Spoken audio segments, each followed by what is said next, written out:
ದುಡ್ಡಿದ್ದವ್ರು ಇದನ್ನು ಅಕ್ಕಿ ಕೊಟ್ಟು ಸುಮ್ಮನೆ ಕಳಿಸ್ತಾರೆ.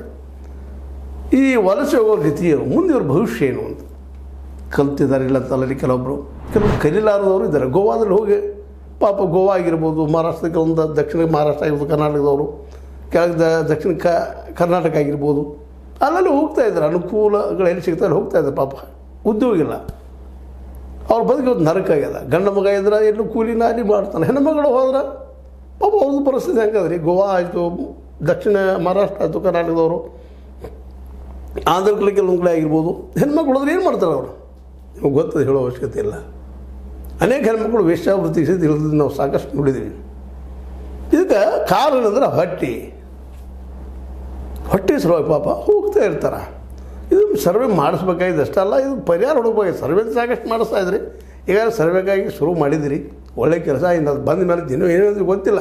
ಅಷ್ಟರೊಳಗೆ ನಮ್ಮ BJP ಗರು ಅವರು ಇವರು DK ಶಿವಕುಮಾರ್ ಅಂತವರು ಸರ್ವೆ ಬಂದ್ ಮಾಡಿದ್ರು ಏನು ಹೇಳಿಕ್ಕೆ ಬರೋದಿಲ್ಲ. ಯಾಕಂದ್ರೆ ನಮ್ಮ ಅಸ್ತಿತ್ವಕ್ಕೆ ಕುಂದು ಬರ್ತದಪ್ಪ, ಡೌನ್ ಹೊಡಿತದೆ ಅಂತೇಳಿ ಇದನ್ನೂ ಮಾಡಿಸ್ತಾ ಇಲ್ಲ, ಮಾಡಿಕೊಡ್ತಾ ಇಲ್ಲ.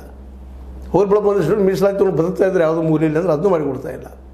ಇಂಥ ಸಂದರ್ಭದಲ್ಲೇ ಈ ವಲಸೆ ದಿನನಿತ್ಯ ಹೋಗುವಂಥವ್ರಿಗೆ ಪರಿಹಾರ ಏನು ಅಂದ್ರೆ ಅಲ್ಲಿ ಉದ್ಯೋಗ ಕೊಡಿಸೋದು. ಈಗ ರಾಷ್ಟ್ರ ಮಟ್ಟದಲ್ಲಿ ಹೋದ್ರೆ ಅತಿ ಹೆಚ್ಚು ಖರ್ಚು ನಮ್ಮ ಮೋದಿ ಅವರು ಘೋಷಣೆ ಮಾಡಿದ್ದು ಬಿಹಾರ ಸಲುವಾಗಿ.